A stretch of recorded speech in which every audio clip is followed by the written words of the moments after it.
In both of your books, obviously the first book that you put out, Controversy Creates Cash, which did have the very traditional promo shot on the front that is typical of a wrestling book. In both of those books, you were very open about, both your entrepreneurial drive and the risks you've taken, and also some of those risks that haven't paid off. Especially in Grateful, you talk quite openly about several of the things that didn't go to plan. Obviously, so your business endeavors. Some of the time towards the latter part of TNA, your return to WWE in 2019. It was the WWE return, which I think was a bit that hooked me the most and really interested me, because I could completely relate to where you were in Wyoming and the life you were leading, kind of easing into retirement. And everything about it just was like, yes, that's how I want to be when I'm retiring. And then it pulls you back in, and for this brief kind of 4-month window, you are pulled back into the giant that is WWE. Do you think you needed that experience, though, to kind of bookend your time in wrestling? Do you look back at it now and are you happy you at least gave it a shot and it didn't work out? Or how do you land on that Oh, time? no. Look, it was a gift. It was a blessing. It didn't, when I would say it didn't work out, it certainly didn't work out the way I had hoped or anticipated. I'm sure it didn't work out the way Vince McMahon had hoped or anticipated. Otherwise, he wouldn't have hired me in the first place. So we both had hopes and expectations that things would have been different and longer term and more productive, right? But here's my reality, and the farther I get from it, from that 2019 period, the more clarity I have about myself.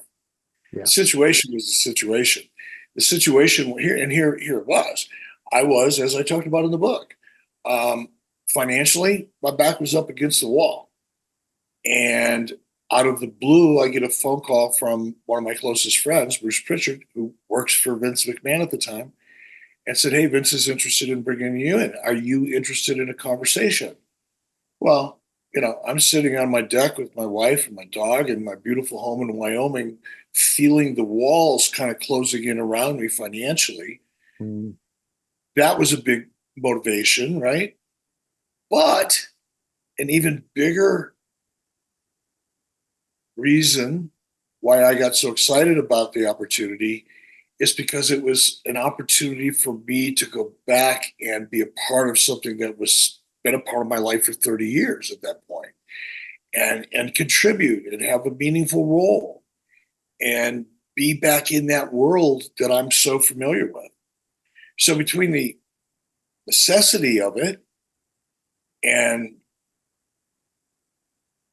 the homecoming aspect of it, Yeah.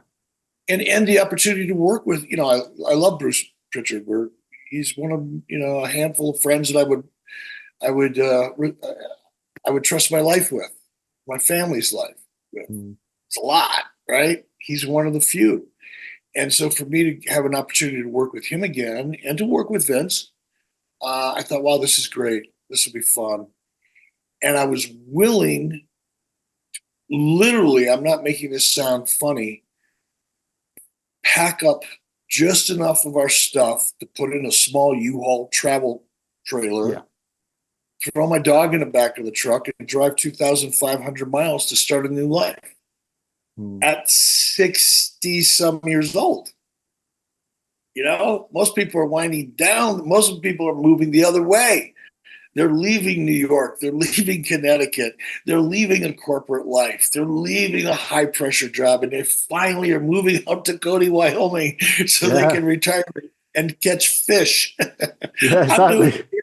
going the opposite way, right? But here's why I'm so grateful for that opportunity. Number one, I'm still friends with Bruce Pritchard, maybe even more so.